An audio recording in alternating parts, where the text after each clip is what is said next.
Intelectual. Muchísimas gracias. Buenos días. Abogado, por favor, si nos acompaña.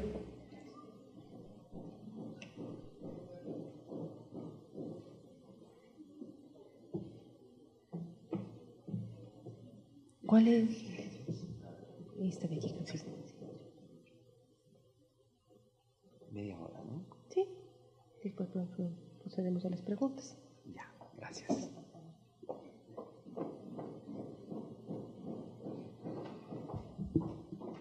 Bueno, ante todo, buenos días. Para mí es un honor estar acá con ustedes. Agradezco a la Superintendencia de Control de Poder de Mercado, a la Universidad Central por su generosa invitación. Estoy muy feliz de estar acá con ustedes compartiendo sobre estos temas que son sumamente interesantes y que en realidad los vemos en el día a día, ¿no? Acá no estamos hablando de temas jurídicos, teóricos, que vamos a revisarlos nada más en la doctrina y no vamos a ver ningún impacto en nuestras vidas, sino que son temas que son sumamente cotidianos y en los que, como han podido ver en las presentaciones que me precedieron, que han sido muy buenas, hay autoridades que trabajan intensamente para poder asegurar que la regulación se aplique adecuadamente y se proteja a los consumidores, a los proveedores y al orden público económico, que en realidad son los agentes protegidos por la regulación de competencia, publicidad y protección al consumidor. En cada cuerpo normativo tienen mayor énfasis o se pone mayor énfasis en alguno de estos agentes económicos, pero en realidad estos agentes son los bienes jurídicos protegidos por estas legislaciones. Primero quiero que veamos la diferencia de algunos conceptos y quiero hacer una pequeña precisión. Yo les voy a hablar básicamente de la regulación sobre competencia, sobre publicidad y sobre publicidad comparativa, básicamente aplicada en la legislación peruana, que en realidad tiene muchos parecidos con la legislación ecuatoriana, con la legislación internacional, está basada también en la regulación de la Unión Europea, pero cada país tiene sus propias particularidades y sus propias instituciones. Así que de repente puede haber alguna pequeña diferencia. Bueno, primero creo que es importante visualizar el concepto de competencia, ¿no? El concepto de competencia lo podemos ver con esta imagen, ¿no? Tenemos dos agentes que son independientes entre sí, que quieren lograr un objetivo y cuyo éxito de uno de ellos implica la derrota o el fracaso del otro. Solo uno puede ganar esta carrera. Para que esta competencia sea realmente auténtica, en primer lugar no debe haber una concertación entre ambos agentes económicos, porque si no sería una estafa para todos los que vamos a ver esta carrera de autos. En segundo lugar, tiene que ganar el mejor, el más eficiente, porque si el que gana es el que le vació los frenos al competidor o es el que le pinchó la llanta al competidor, entonces vamos a ver un mal espectáculo. Ha ganado el deshonesto, el desleal. Y en tercer lugar, lo importante es que sea el consumidor, es decir, el espectador de esta carrera, el beneficiario y en realidad el que pueda tener los mejores beneficios de esta competencia, ¿no? Ello incluye también, o ello implica que los participantes de la competencia también se vean beneficiados, ¿no? Porque si uno es más eficiente, va a ganar el premio de esta carrera y lo van a invitar para otras carreras. Y va a ser, digamos, cada vez más especializado en lo que hace y más exitoso en lo que hace. Entonces podemos decir, la competencia mercantil, ya este concepto trasladado al mundo económico, que es la relación existente entre personas naturales o jurídicas que ejercen actividades económicas en forma independiente, porque si fuera de forma concertada, ya les mencioné que estaríamos hablando de una afectación a las normas sobre libre competencia. Estas actividades se ejercen de forma independiente por medio de la comercialización de bienes o la prestación de servicios similares. ¿Por qué tienen que ser similares? Porque el ejercicio de las actividades de un agente económico va a repercutir en la actividad del otro. Ustedes van a una tienda, compran un producto, una cerveza en esa tienda, y esa cerveza va a ser una cerveza que no vende la tienda competidora que queda en la esquina o en la cuadra siguiente. A eso se le llama daño concurrencial lícito o daño de competencia. ¿Por qué? Porque si yo escojo comprar una cerveza en la tienda A porque me atienden mejor, porque me cobran más barato, porque la tienen mejor refrigerada, me brindan un mejor servicio o hay un mejor mix precio-calidad, entonces con esa compra yo voy a premiar al competidor más eficiente. En cambio, si el competidor que está en la cuadra de al lado, o el bodeguero, o el dueño de la tienda que está en la siguiente cuadra, atiende mal, no nos trata bien, de repente la cerveza no está bien refrigerada, nos la venden caliente en pleno verano, entonces nosotros no vamos a comprar la cerveza ahí. Y nosotros vamos a elegir en realidad, a la mejor opción. Entonces, esa es competencia por eficiencia, eso es lo que busca el Estado en aplicando las normas de competencia, y ese es el daño concurrencial lícito que validan las normas sobre libre competencia y competencia desleal en la legislación peruana y mundial. Bueno, en el sistema peruano, básicamente el precio es fijado por la libre interacción entre la oferta y la demanda. Los oferentes son los que compiten para que los demandantes elijan sus productos o servicios, que hay que diferenciarlos bien. Y esto es lo que yo les mencionaba, ¿no? El daño concurrencial o el daño de competencia, ¿no?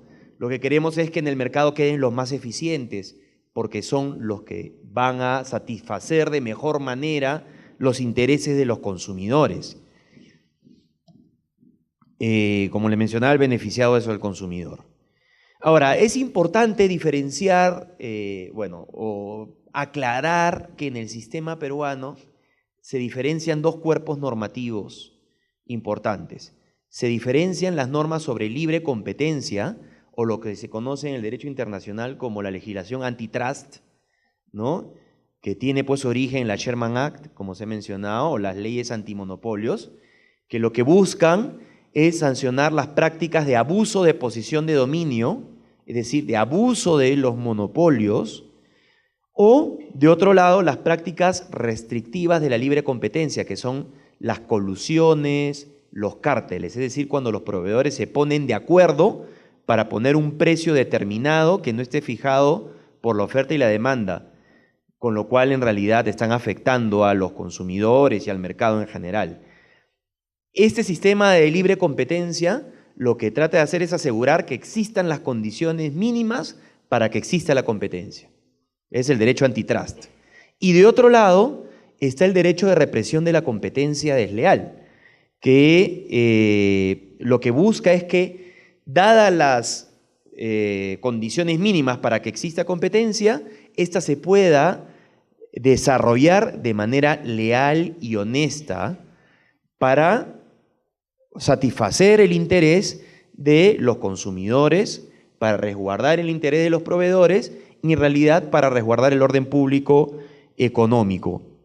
El derecho a la competencia desleal está muy vinculado al derecho a la propiedad industrial. En realidad, en sus orígenes no había mucha separación. Es más, si ustedes leen la decisión 486 de la Comunidad Andina, las normas de propiedad industrial están muy vinculadas a la regulación sobre competencia desleal. Igual el Convenio de París, que vamos a ver algunos artículos más adelante. Estas normas están más vinculadas al modelo profesional de represión de la competencia desleal, pero lo vamos a ver. En otros países la represión de la competencia desleal se ve básicamente por la vía del derecho civil, de responsabilidad civil, ¿no? En el Perú se ve por la vía administrativa y está enmarcado dentro del modelo social de represión de la competencia desleal que vamos a ver más adelante. Y la regulación publicitaria general está incluida dentro de la regulación sobre competencia desleal. Lo que pasa es que en el Perú seguimos, en un primer momento, el modelo español, que tenía una ley de competencia desleal y una ley publicitaria que estaba vinculada a esa ley de competencia desleal.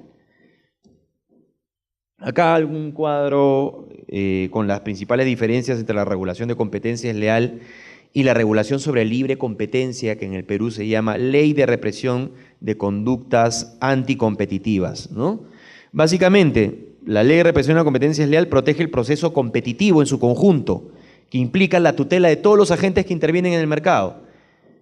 Por otro lado, la Ley de Represión de Conductas Anticompetitivas lo que busca es eliminar las conductas de abuso de posición de dominio y las prácticas colusorias o restrictivas de la libre competencia, lo que se conoce en el derecho de la competencia como los cárteles. Ahora, acá ya entrando ya en la represión de la competencia desleal propiamente dicha, me parece importante hacer alguna diferenciación entre las distintas ramas que forman parte del derecho de propiedad intelectual, que está vinculado al derecho de la competencia desleal. Tenemos que el gran género es el derecho a la propiedad intelectual, ¿no? Que es el derecho que busca resguardar las obras generadas por el intelecto humano.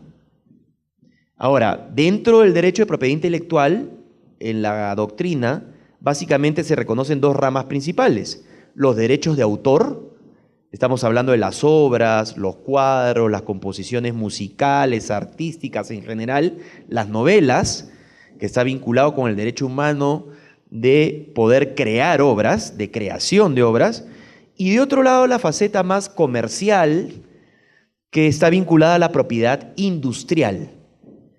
La propiedad industrial no protege tanto obras de la impronta humana, de la creación humana destinadas o referidas al arte, sino básicamente a creaciones de naturaleza comercial, empresarial. Dentro de la propiedad industrial tenemos toda la legislación sobre invenciones, patentes y nuevas tecnologías, y de otro lado, toda la regulación de signos distintivos, que tiene que ver con las marcas, ¿no? Las marcas que van a distinguir y diferenciar un producto o servicio en el mercado, por ejemplo, Coca-Cola, Fanta, entre otras. Cabe recordar que el derecho de marca, por lo menos en el Perú, el registro de marca es constitutivo del derecho. Yo tengo una marca recién cuando tengo mi registro de marca. Entonces, dicho esto, vayamos al derecho de represión de la competencia desleal. Tenemos tres modelos o tres etapas en la represión de la competencia desleal. Tenemos el modelo paleoliberal, que se dio más o menos a principios de la Revolución Industrial, en la que el derecho de represión de la competencia desleal no se le conocía como tal y se le regulaba de manera fragmentada, básicamente en la legislación penal. Acá nacen los actos de engaño, conocido en el mundo penal como el delito de estafa. En algunas legislaciones había delito incluso de publicidad engañosa y algunos códigos penales todavía lo conservan, pero no había una idea tanto de competencia desleal.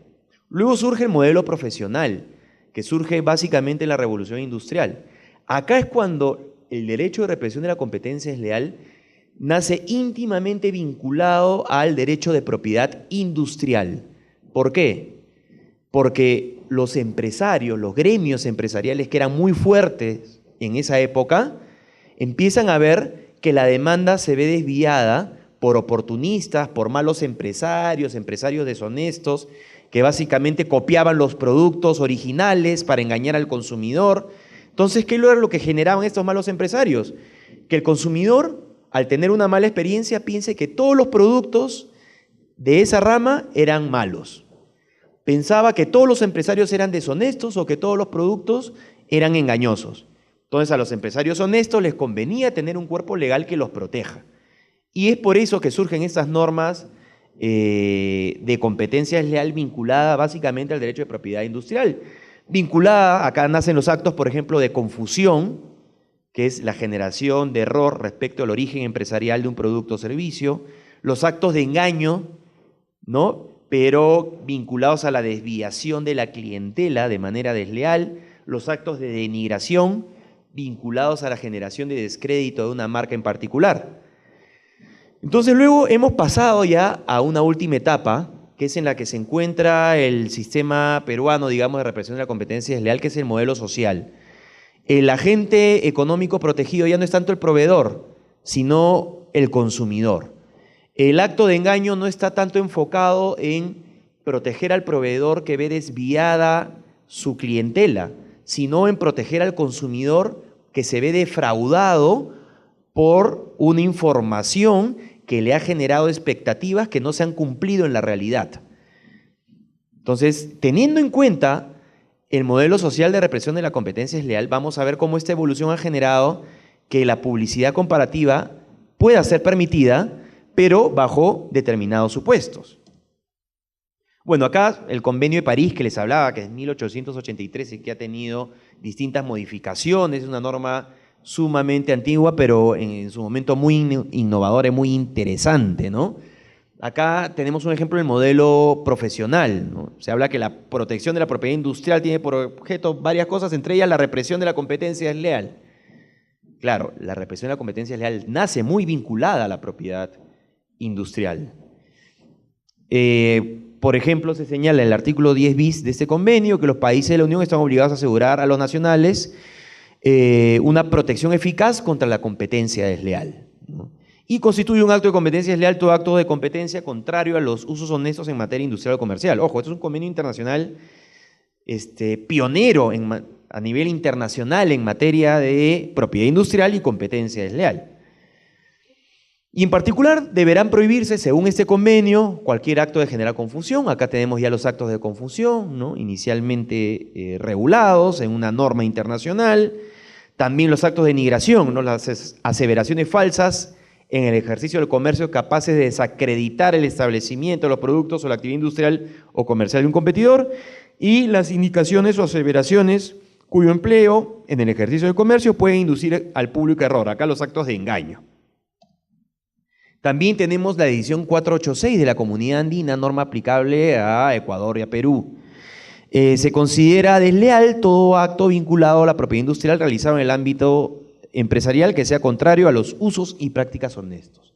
Acá también tenemos una vinculación entre propiedad industrial y competencia desleal.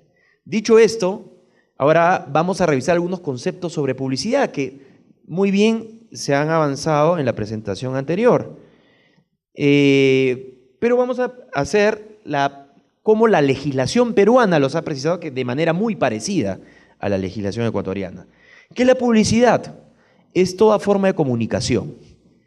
En realidad la publicidad es el ejercicio y está vinculada a la actividad comunicacional del ser humano. Y por eso es muy complejo en algunos casos evaluar la publicidad.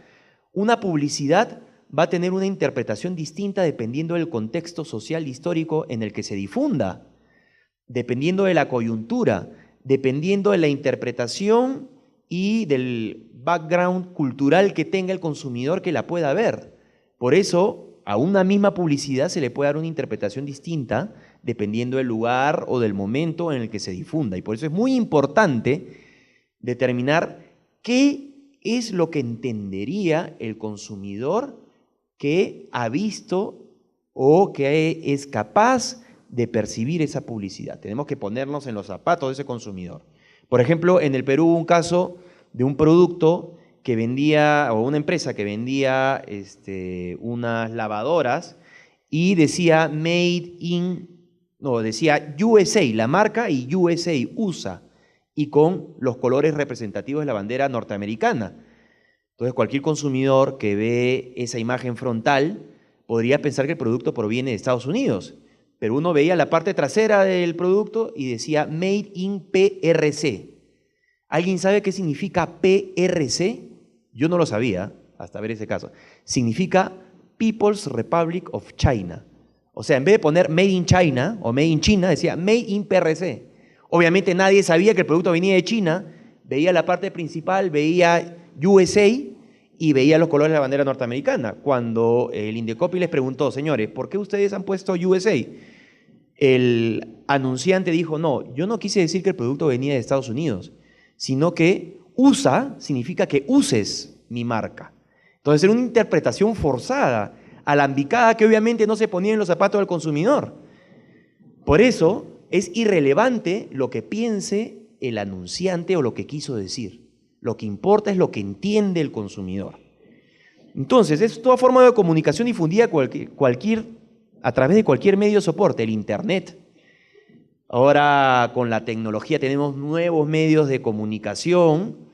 En los buscadores de Google, por ejemplo, vemos al lado derecho, eso es publicidad, vemos marcas.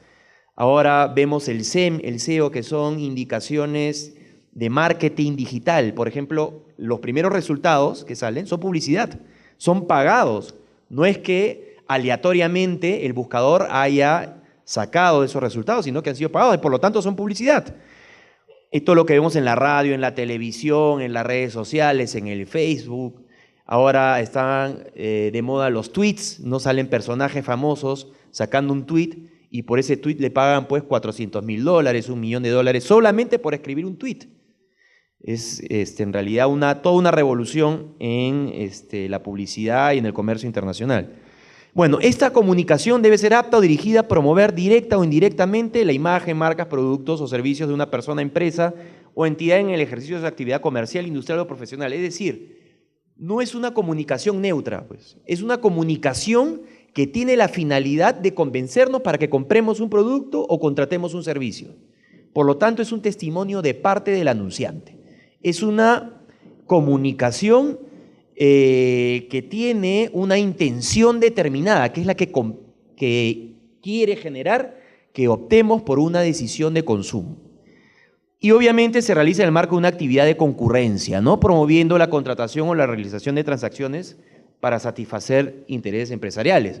Por eso la propaganda política no viene a ser publicidad comercial. Las campañas institucionales o de interés social tampoco vienen a ser publicidad comercial porque no nos quieren generar o no nos quieren gatillar una relación de consumo.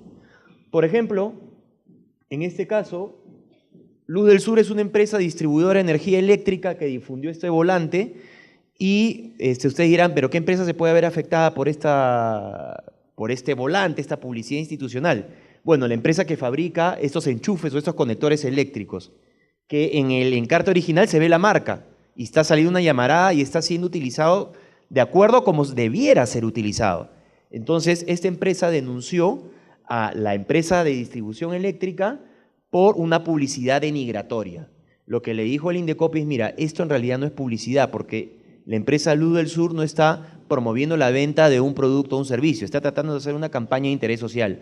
¿Eso significa de que este caso quede impune? No. Tú puedes ir a la vía civil o a la vía de responsabilidad civil, pero una indemnización si es que consideras de que tu marca se ha visto afectada. Van a tener ahí que cuantificar el daño y el juez tendrá que emitir una sentencia, pero esto no va a ir por la vía de la competencia desleal.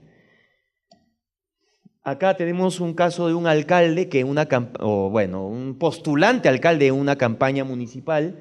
No sé si ustedes recuerdan el Mundial de Sudáfrica. El Pulpo Pol era el que predecía los resultados, decía el Pulpo ya eligió, él va a ser alcalde y él no salió alcalde. ¿Esto puede ser publicidad engañosa? No, porque es un acto de propaganda política. Si no, en el Perú tendríamos pues que meter y poner sanciones a muchos políticos por ofrecimientos que no se cumplen, pero bueno, eso es otro tema. Acá tenemos una tira cómica. En la fábrica de Pepsi le dicen a Jack, está despedido, he recibido los resultados del laboratorio y has dado positivo en Coca-Cola. Si esto, ojo, acá estamos ante derecho de autor, es una historieta.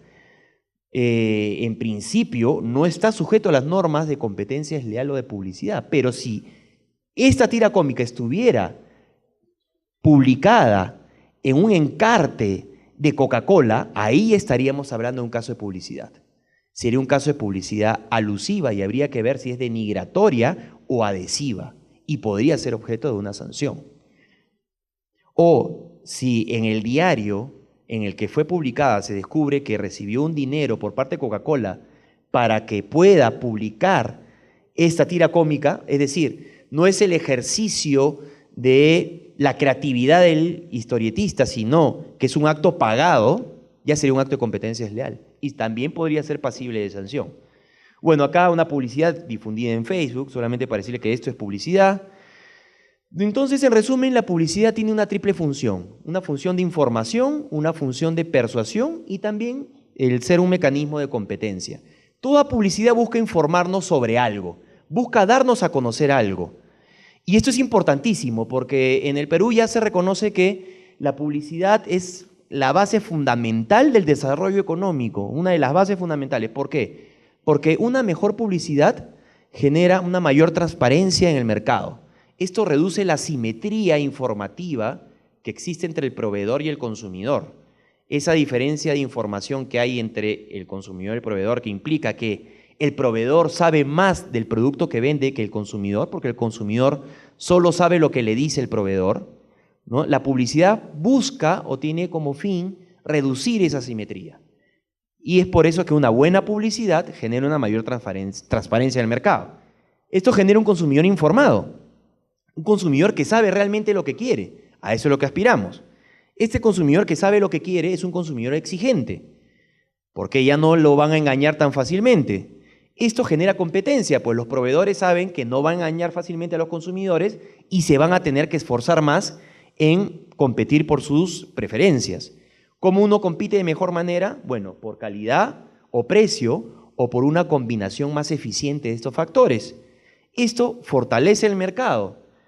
El fortalecimiento del mercado implica que las empresas van a tener mayor éxito económico siendo eficientes y esto a la vez genera mayor empleo. Entonces tenemos un círculo virtuoso que genera el desarrollo económico. En el Perú esto se dio con el mercado gastronómico, no sé si ustedes pueden haber escuchado sobre el boom gastronómico peruano. El consumidor peruano es muy exigente con el tema de la comida y hay mucha información. Sabe, por ejemplo, cuando come un ceviche, de qué pescado es, qué tipo de limón usan, qué ingredientes se emplean. Es capaz de pagar 5 soles por un ceviche en un mercado y es capaz de pagar 80 soles por un ceviche en un restaurante de primer nivel. El mismo consumidor, pero sabe que son ofertas distintas. Por eso les digo, mix precio-calidad. En algún caso solamente está pagando y está eligiendo por precio. En otro caso está eligiendo calidad y lo importante es que pueda elegir. Entonces este consumidor informado hace que sea exigente. Este consumidor exigente hace que cada vez haya más ofertas en el mercado. Los restaurantes peruanos han sido premiados a nivel internacional, se robusteció la competencia y, como les mencionaba, compiten por precio y calidad. Esto ha robustecido el mercado y ha generado empleo. Ahora ya se habla de que la gastronomía es un medio de ascenso social. Hay academia de gastronomía en lo que nosotros llamamos pueblos jóvenes, lo que vendrían a ser pueblos que están en las afueras de la ciudad, muy pobres, donde los chicos van a aprender gastronomía y donde van personas de restaurantes muy reconocidos y escogen a los mejores y se los llevan pues a cocinar en un restaurante de España, Alemania, Estados Unidos. Ese chico en realidad ha tenido una mejora que solo se lo pudo haber dado, en ese caso, la gastronomía. Y eso ha sido en realidad muy importante, ¿no? Porque envían remesas importantes a sus familias y ha logrado que mejore la situación económica de esas personas. Bueno, este es un ejemplo de publicidad. Esta es publicidad en el uniforme de estas anfitrionas. Está dando información, está dando datos sobre un determinado posicionamiento, sobre el producto que se está ofreciendo. Acá tenemos distintas alegaciones publicitarias o como se conoce internacionalmente, claims publicitarios, ¿no? Por ejemplo, libre de grasas, 100% natural, que contiene tal vitaminas, etc. Entonces, la publicidad siempre nos busca informar algo. También nos busca persuadir. Si una publicidad no nos persuade, sería muy aburrida o sería muy mala publicidad, porque trata de convencernos.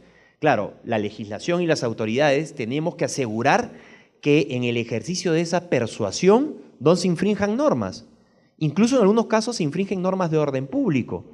Por ejemplo, en el Perú está prohibida la publicidad que pueda inducir a la realización de actos ilegales, antisociales o de discriminación u ofensa. Y hay algunos anunciantes que por querer difundir una publicidad que choque al consumidor, que dé que hablar, que genere polémica, saca una publicidad abiertamente ofensiva. Entonces, tenemos que asegurar que se dé la persuasión, pero de manera legítima. Por ejemplo, ¿no? Una publicidad graciosa, ¿no? Cansarse de gordo y feo, si solo feo, gimnasio. Entonces, persuade, pues, ¿no? Esta también es muy conocida. Uno ve el servicio sexo gratis. No, es por la compra de 4 neumáticos, sea cual sea tu sexo, llévate gratis el cambio de aceite. Publicidad que llama la atención, que no traspasa el límite de la legalidad. Acá también este caso es muy interesante. Raid, que es un insecticida, mató al hombre araña.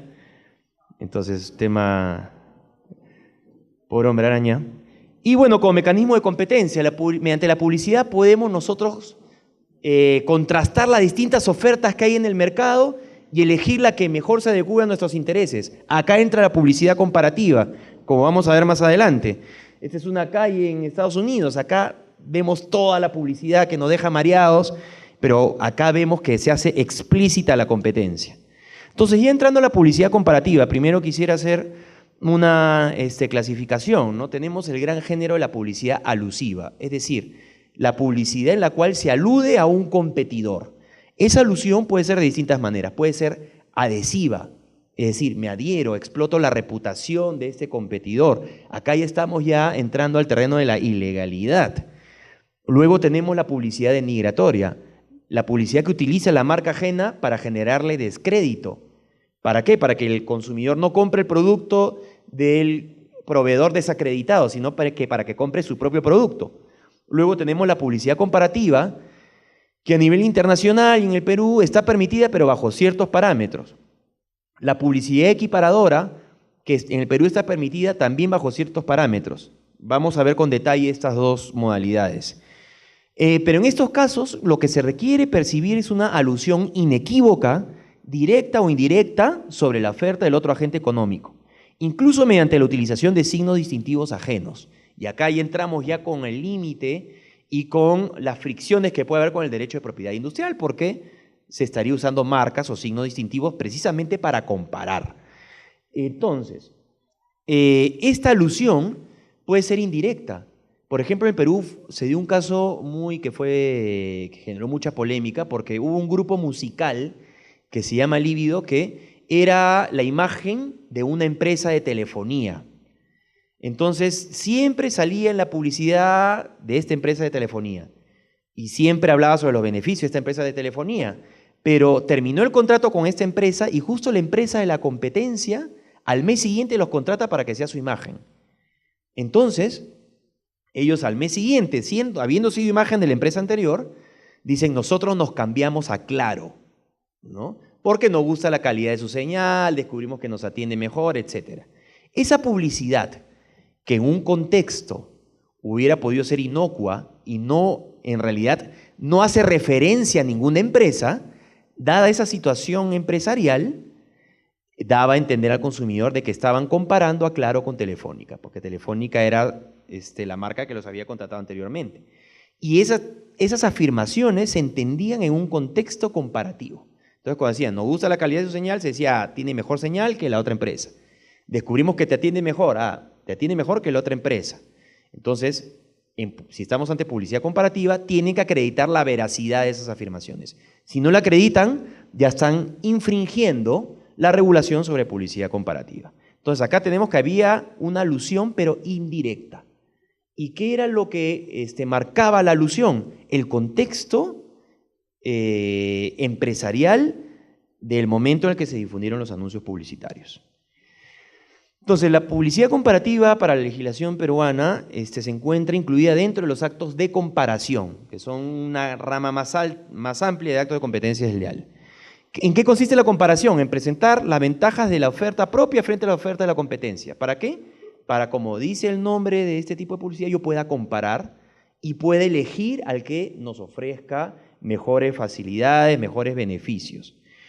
Ahora, ¿por qué en el Perú al final se optó por un modelo de regulación que permita la publicidad comparativa? Porque si bien es cierto, en la publicidad comparativa se afecta la marca ajena, que es un activo, o sea, en realidad se está tomando un bien de naturaleza que tiene un valor económico de la empresa de la competencia para yo promocionar mi propio producto. De repente es una marca que tiene años en el mercado, que ha logrado un determinado posicionamiento en base a inversión, una inversión publicitaria importante, y de un momento a otro salgo yo y me comparo. Bueno, en la legislación peruana lo que primó fue el bienestar del consumidor. Se permite esa afectación al interés del competidor, pero siempre y cuando le des información útil al consumidor para que pueda elegir mejor. Y básicamente esa es la justificación de la publicidad comparativa, pero esa comparación no se hace bajo cualquier parámetro. Tiene que ser verdadera, tiene que ser exacta y tiene que ser pertinente en la forma y en el fondo. Esto lo vamos a ver más adelante. Porque si yo me comparo en base a información subjetiva, es decir, no verificable, como por ejemplo, este producto es más rico que el otro, es más bonito que el otro, que no tiene un parámetro de comparación, estoy utilizando la marca ajena, pero no le estoy dando un beneficio al consumidor que pueda emplear para tomar una mejor decisión de consumo. Bueno, los actos de equiparación lo que buscan no es diferenciarme, sino equiparar mis propiedades con el producto del competidor. Por ejemplo, yo saco un nuevo producto en el mercado que es más barato, pero puedo decir que tiene exactamente las mismas propiedades que el producto de mi competencia. Y esto va a ayudar a elegir al competidor y esto va a hacer que este nuevo producto en el mercado de repente pueda ser conocido por los consumidores, ¿no? Porque muchas veces los nuevos participantes en el mercado se ven afectados ya por una posición de dominio del competidor que ya lleva muchos años. Entonces, en realidad, la equiparación lo que busca es tratar de fomentar más la competencia en beneficio del consumidor. Bueno, estos actos van a ser lícitos siempre y cuando sean información verdadera, por su condición objetiva, verificable y ajustada a la realidad. O sea, debe ser verdadera la información que esté sujeta a comparación o equiparación. Esta información debe ser exacta, debe ser clara y actual. No me puedo comparar en base a atributos de hace 5 o 10 años. Es decir, debo compararme en base a atributos actuales. Y debo evitar la ambigüedad o la imprecisión sobre la realidad que corresponde al agente económico aludido o a su oferta, ¿no? También deben ser pertinentes en la forma y en el fondo. En la forma, evitando la ironía, el sarcasmo y sátira no justificable por las circunstancias. O sea, si yo me comparo o me equiparo, pero burlándome del competidor, y esa burla no se justifica con el mensaje que quiero dar, tendremos una comparación impertinente en la forma. Y en el fondo es lo que se conoce en la doctrina como la denigración de tono estrictamente personal, ¿no? Es decir, lo que busco es dar información relevante. Si yo me comparo o me equiparo en base a atributos tales como la nacionalidad, la religión, ¿no? O el origen de determinado producto o servicio, entonces no estaré dando información útil. Ojo que sí está permitido decir, este producto viene de tal país, este otro producto viene de otro país, este producto está hecho en mi país, elige el producto que hacemos en el Perú. Eso está permitido. Lo que no está permitido es decir, no compres el producto de tal país, ¿no? Por determinados factores sociales, históricos, etc. Eso está prohibido. O no compres el producto de esta empresa porque los dueños son de tal religión. Eso también está prohibido. Eso sería impertinente en el fondo. Y acá haciendo el match con la decisión 486, porque es interesante, ¿no? Que la decisión 486, como les mencioné, está más en el modelo profesional de represión de la competencia desleal.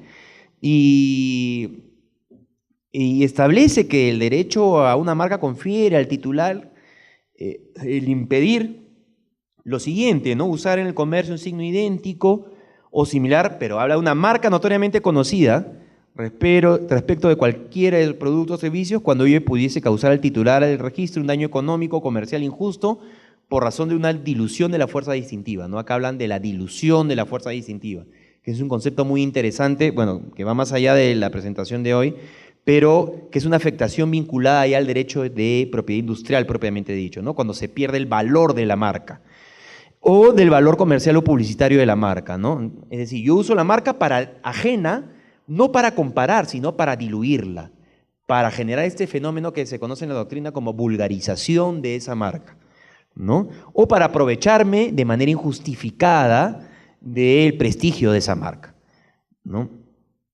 Entonces, vemos que acá aparentemente podría colisionar lo que está en la edición 486 con la regulación especial peruana sobre publicidad comparativa, pero no es así.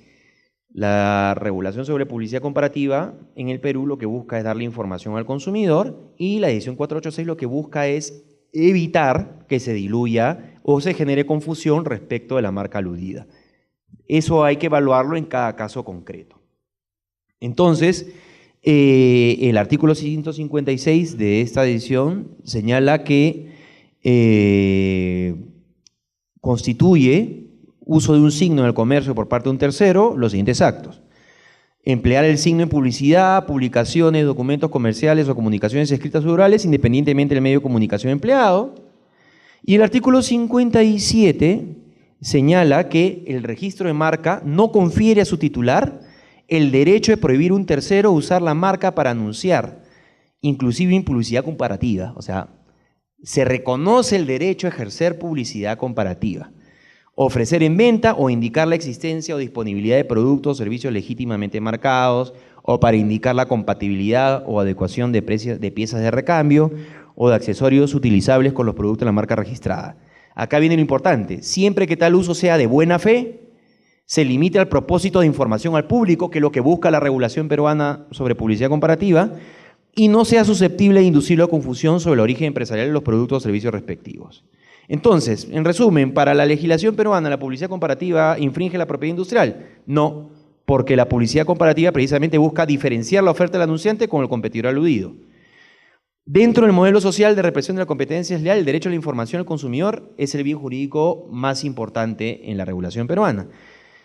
Y si la publicidad busca generar confusión sobre el origen empresarial del competidor aludido, ya no estaremos ante un caso de publicidad comparativa, ¿no? Sería un acto de confusión puro y simple, o sería un caso de publicidad adhesiva o de explotación de la reputación ajena. Acá algún ejemplo, ¿no? Acá se comparan las pilas Energizer con las pilas Duracell, ¿no? Los que están al lado izquierdo son esos conejitos que representan a Duracell, que nunca se cansan, nunca se les acaba la batería, y vemos que Energizer está pues con mucha facilidad ganando este juego de la soga y se van a caer a un precipicio. Ojo que el mensaje principal no fue cuestionado. El mensaje principal es que Energizer Lithium dura hasta 6 veces más que Duracell común en cámaras digitales. Eso era veraz, había una prueba, había un estudio sobre ello. Pero lo que fue cuestionado fue la forma como se presentó ese mensaje. Entonces, el Indecopi consideró que esta forma era impertinente en la forma, porque se usaba la ironía, la sátira y el sarcasmo, que no era justificable por las circunstancias. Si ese mensaje se ponía en otro contexto o con letras blancas en un fondo negro, no había ningún problema. Pero bueno, hubiera sido aburrido, pero igual acá habían pasado el límite de lo tolerable por la legislación. Salud. Acá otro caso importante, el desafío Franca. Era un caso de una cerveza que recién salía al mercado y que se comparaba con el sabor de una cerveza que tiene muchos años en el Perú, que es la cerveza Cristal. Entonces salía este presentador a decir, según varias pruebas ciegas que hemos hecho, se ha determinado que esta cerveza Franca, al igual que la cerveza Cristal, tiene un excelente sabor. ¿Qué son las pruebas ciegas? Son pruebas en las que se ponen en un estrado, ¿no? Como este más o menos, a una persona con 2 cervezas y el consumidor, que en realidad son una gran cantidad de consumidores que están haciendo cola porque ahí la cerveza es gratis, presenta los 2 vasos, el consumidor no sabe qué cerveza está degustando y escoge una, la que más le gusta. Entonces le dicen, ¿cuál te gusta más? Esta. Ah, ¿cuál te gusta más? Esta. Entonces, según esas pruebas ciegas, había un empate técnico y por lo tanto llegaban a la conclusión de que ambas cervezas tenían un excelente sabor. Pero qué interesante, una cerveza que recién entra al mercado comparando su sabor con una cerveza que ya tiene muchos años en el mercado, pero no lo comparaba de manera subjetiva.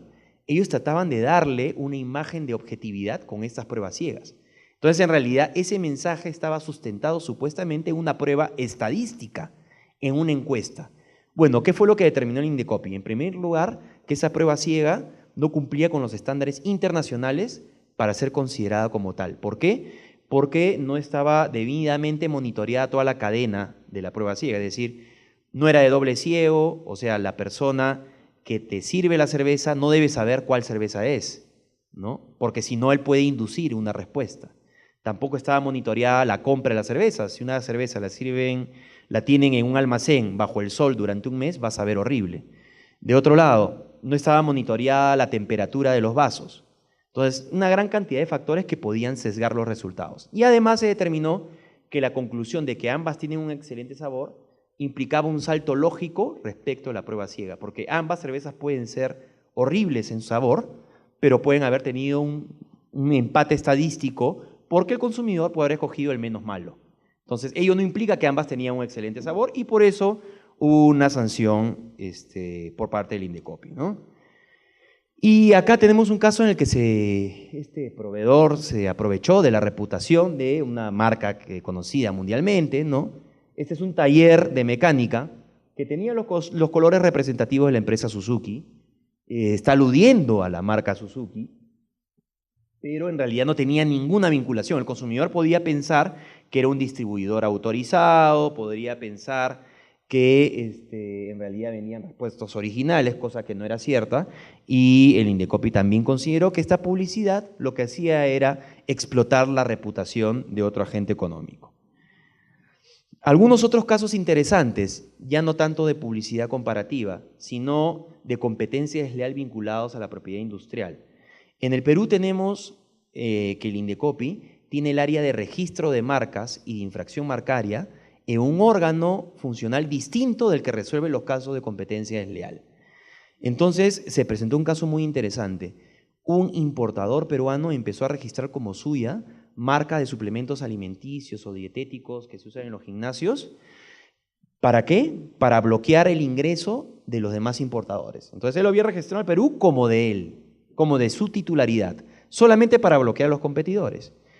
En cada uno de esos expedientes, porque eran como unos 30 expedientes, habían oposiciones a los registros de marca o pedidos de nulidad de estos registros de marca. Pero a la vez, los competidores afectados plantearon una denuncia por competencia desleal, porque dijeron que todo esto era una práctica concertada para evitar el ingreso de ellos al mercado peruano. Entonces, tras idas y venidas, y como unos 4 años de litigio, porque era un caso que no se había presentado, en el que primero competencia desleal dijo no, en cada uno de los procedimientos marcarios tenemos que nosotros acreditar de que sean nulos los registros de marca o las oposiciones sean fundadas, para que nosotros podamos recién decir que todo es un acto de competencia desleal. Pero el tribunal del Indecopi lo que dijo es irrelevante. Tú tienes que analizar igual la conducta de manera macro y tienes que ver si es que esta es una conducta destinada de manera general a impedir el acceso de este competidor al mercado peruano, y al final el caso fue fundado y fue un antecedente en realidad muy importante. Tuvimos otro caso de naturaleza similar en el que incluso el órgano de competencia desleal ofició al órgano de propiedad industrial con la resolución que declaraba esta conducta general como un acto de competencia desleal para que evalúe declarar fundados los pedidos de nulidad o las oposiciones, cosa que así hicieron. Entonces, para ir concluyendo, reiterar lo que les mencioné, ¿no? El derecho de represión de la competencia desleal en el Perú se encuentra en la etapa y a nivel internacional en el modelo social en el que el bienestar del consumidor es uno de sus fines más importantes, y en este contexto la función informativa de la publicidad va a prevalecer sobre el interés particular del competidor aludido, pero siempre que le dé información útil al consumidor. ¿Y cómo garantiza la ley que le dé información útil? Asegurando que esta información sea verdadera, exacta y pertinente, salvo que afecten derechos de propiedad industrial, ¿no? Como la generación de actos de confusión propiamente dicho, el aprovechamiento de la reputación ajena o actos de dilución marcaria. Bueno, muchísimas gracias por su atención y quedo a su disposición para las preguntas pertinentes. Gracias.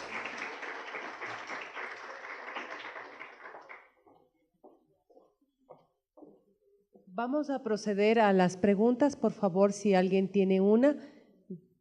Gracias. Sí, buenos días. Tengo una pregunta. En la publicidad denigratoria, ¿es necesario la identificación de la marca, es decir, con el logo de la otra publicidad para que sea denigratoria, o solo puede basarse en condiciones de dónde procede, de su calidad, que le permitan de elementos que permitan identificar, o es necesario que se cite el logo de la marca? Muy buena pregunta. Te pongo el ejemplo de 2 casos que se dieron en Indecopi hace ya algunos años. En el primero de ellos, una empresa de telefonía dice que ya los recibos de telefonía no te asusten, y salió un ama de casa parada en una silla como asustada por un roedor, pero no era un roedor, era un recibo en el piso con los colores representativos de una empresa de telefonía. No había una marca, pero uno al ver el recibo ya inmediatamente lo identificaba. Se consideró que era un acto de denigración. El otro ejemplo es el caso de una publicidad de unos bloqueadores telefónicos que presentaban a un directivo español, un alto directivo supuestamente, porque uno podía deducir ello del dejo español que tenía, y decía, bueno, nuestros consumidores se creyeron lo de los planes tarifarios, jajaja, ¿no? Ahora vamos a sacarle más plata a los consumidores, ¿no? Con dejo español. Y la publicidad decía, ahora ya no te va a pasar esto porque sale este bloqueador telefónico. Entonces, no se menciona la empresa, pero por la nacionalidad, por la forma de hablar del directivo y por el tema de los planes tarifarios, se entendió que aludía a la empresa telefónica. Y por eso se consideró que ese era un acto denigratorio. Entonces, en la jurisprudencia peruana no es necesario que para los actos de denigración se identifique con la marca al competidor aludido. Se le puede identificar a través de indicios, ¿no? Muchas gracias.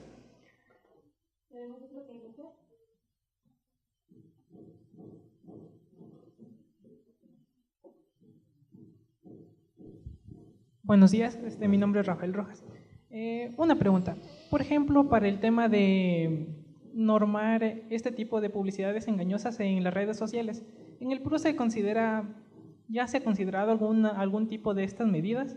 Porque, por ejemplo, ahí podrían obviamente hacer algún tipo de publicidad bajo estas cosas. Muchas gracias por su pregunta. En realidad es muy interesante porque nos ha generado varios retos el tema de las redes sociales. Porque si la comunicación, por ejemplo, es difundida por una persona natural, ¿no? En realidad no sería una comunicación comercial y no se le aplicaría la norma. Pero muchas veces hemos visto casos en los que, por ejemplo, en el Facebook de una empresa sale un comentario sumamente negativo, ¿no? Y uno ve el que emite el comentario, entra ahí al link y es la página institucional de otra empresa. Entonces ahí tenemos que es una comunicación publicitaria de naturaleza empresarial y ahí sí aplicaría la regulación sobre competencia leal. Tenemos algunos casos, o por ejemplo, se publica en la red social de una empresa, esta empresa es malísima, contrata los servicios de mi empresa. Entonces ahí también aplicaría. Hubo otro caso muy interesante de una empresa de cable que hizo una campaña muy dura contra esta misma empresa de telefonía que también tiene servicios de cable y la criticaban de que sus servicios de cable eran de mala calidad porque la pantalla se congelaba, porque las personas que lo atendían no atendían bien y lo trataban de graficar con anuncios graciosos, ¿no? Por ejemplo, salió una persona viendo su partido de fútbol y el partido se queda congelado y la que lo atiende le dice no se preocupe, lo puede ver en el noticiero después, cosas así. Y instauró una plataforma en su página web para que la gente hable sobre los inconvenientes que tenía la empresa competidora a la que aludían. Entonces ese caso fue considerado fundado por Indecopi porque la empresa al defenderse dijo no, pero yo no estoy aludiendo nada. Yo estoy sacando esos anuncios que grafican algo que pasa todos los días y esos comentarios negativos que están profiriendo en las redes sociales en realidad es lo que piensan los consumidores. Yo solamente les he dado la oportunidad de hacerlo mediante la instauración de esta plataforma. Pero lo que le dijo el Indecopi es, tú estás instigando, es precisamente por esos anuncios y por la puesta a disposición de esta plataforma, a que los consumidores denigren a esta empresa de la competencia. Y se consideró fundado. Y así asumo que vamos a tener varios casos interesantes vinculados a redes sociales. Pero estos son los más saltantes, ¿no? Muchas gracias.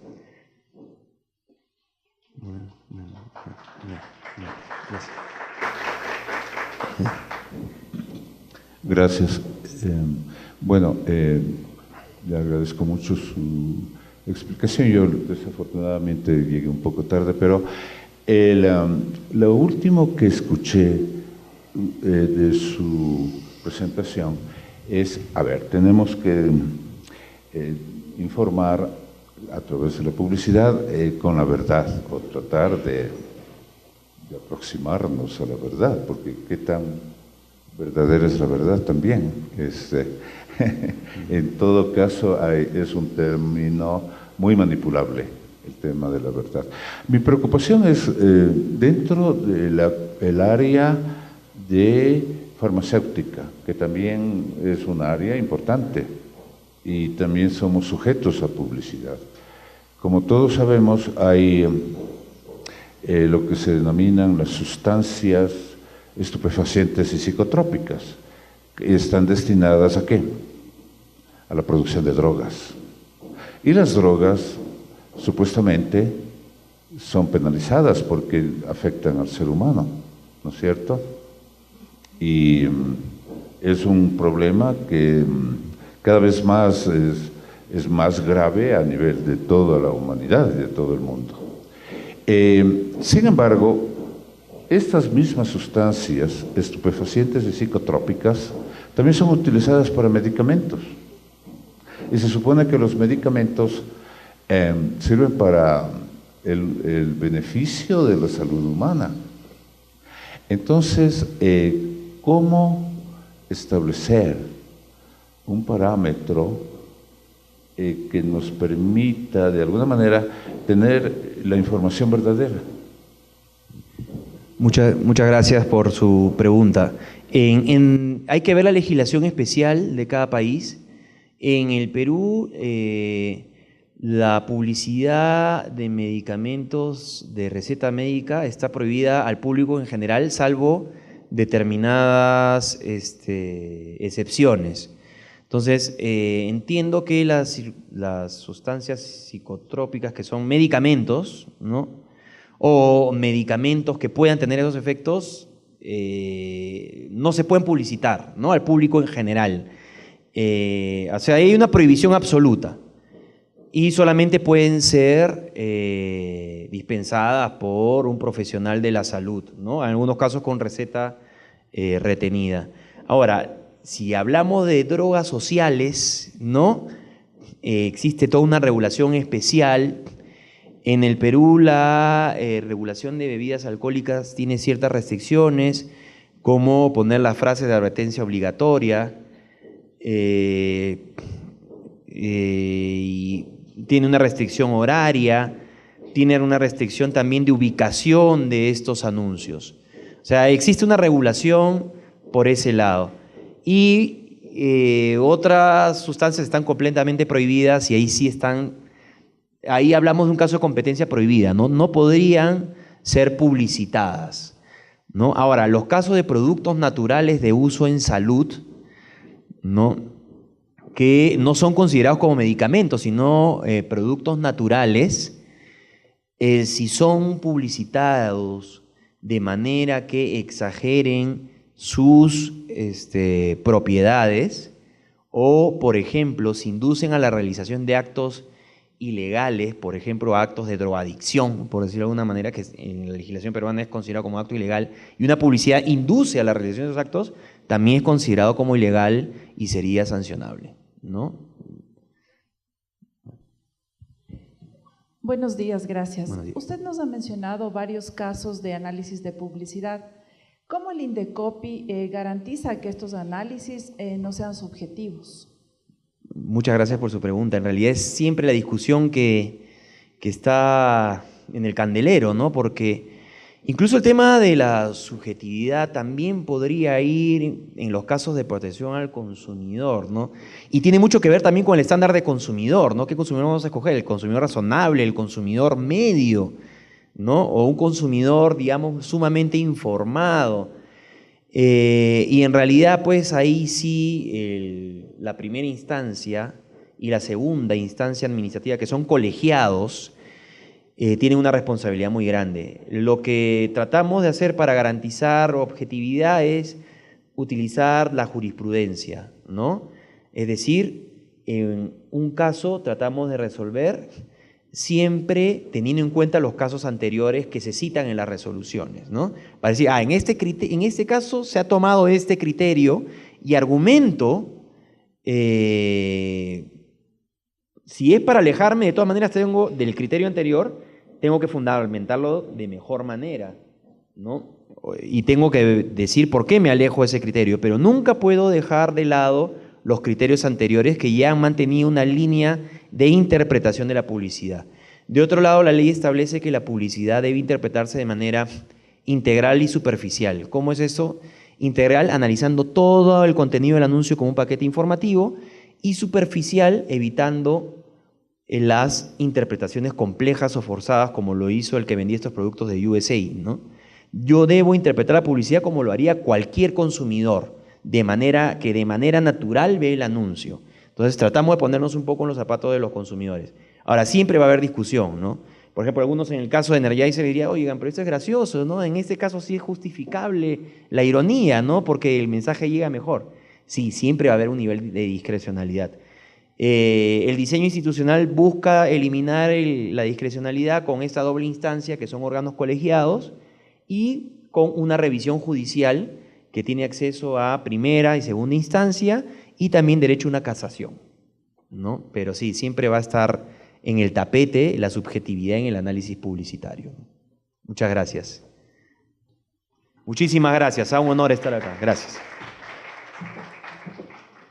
Agradecemos al abogado Abelardo Ramallo.